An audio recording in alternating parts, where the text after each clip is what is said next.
When 2000 AD went through a golden period of creativity in the 1980s, Strontium Dog was up there with Judge Dredd as one of the pillars for the science fiction anthology. Coded by Stephen Kellett, co-designed by Mark Ailes, and published by Quicksilva in 1984. Haven't heard of Strontium Dog? No worries, here's a quick breakdown of its premise. In the future, parts of Earth were hit by nuclear war. In the fallout of this, many people were left with mutations. These mutants are hated by society and stripped of the right to work, with the only job open to them being bounty hunting. Johnny Alpha is one of those mutants, and the original comic followed him and his companions on interplanetary missions and adventures.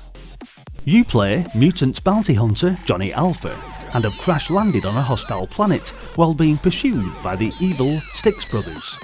To survive, you must run the Death Gauntlet in order to reach your spaceship, where your partner, Wulf Sternhammer, is waiting to rescue you.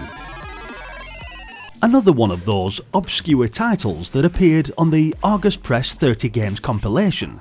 However, not one I'd call a classic by any means.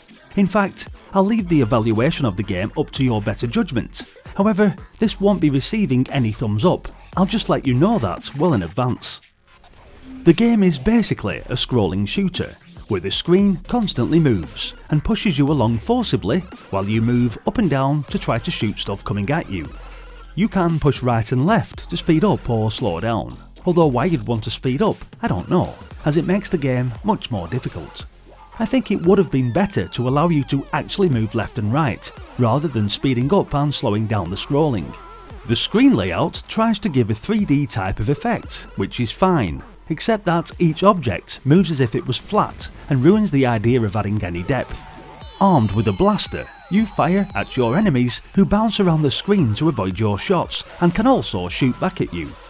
You also have a limited supply of electro-flares, which you can use to blind your opponents temporarily by hitting the spacebar. I'd recommend wearing sunglasses before pressing this, as you'll probably blind yourself too in the process. Anyway, this effect will stop the bad dude shooting at you for a short while. Scattered along the way are these animated nasties, plants and the occasional rock, and collision with these will deplete your strength. Excessive depletion, resulting in your demise. However, collecting power-ups will replenish your strength to some degree.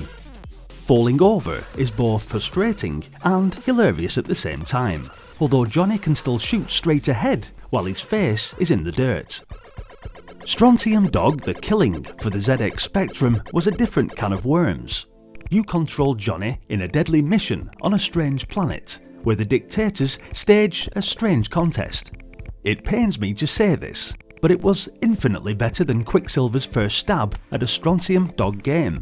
Although in this game, he looks like a giant stalk of extremely fast-moving corn, so again, not a great depiction of the 2000 AD character. Both games benefited from the involvement of Carlos Sanchez Izquierda, who produced two of his finest images of Alpha for the cover art. It would not be until 1987 that other 2000 AD characters would feature in their own games. Piranha's Rogue Trooper, programmed by Design, brought us an isometric New Earth, while Melbourne House's Judge Dredd, programmed by Beam Software, featured a platform-based gameplay that would set the template for the next decade of Dredd games. Graphically, the game is nicely done, I suppose, with plentiful use of raster interrupts. Similarly, the use of sound is effective and suits the scenario perfectly. Along the bottom of the screen is an overall view of the planet, showing your progress. You should also try to avoid the annoying dimension grids, which are basically alien time bombs, which will send you back short distances if you bump into them. So to summarise with Strontium Dog, well, I guess at the lower levels it doesn't present too much of a significant challenge, and to be honest becomes pretty repetitive very quickly. This is aggravated by the fact that completing one level simply puts you back at the start of the next level, where the gameplay is pretty much identical to the first. However, saying that, it is a solid shootout with a few nice twists that will keep you interested initially. So maybe get it fired up on your Commodore 64 and give it a whirl all the same. Thanks for watching guys. Hit the like button if you enjoyed the video, and please let me know what you thought of Strontium Dog in the comments. As always, your continued support is massively appreciated, and if you're not yet subscribed but are enjoying the nostalgia, then do be sure to hit subscribe and follow me on this epic journey down memory lane. With plenty more games on the channel playlists and more coming daily, it'd be great to see you in the next video. Until then, bye for now.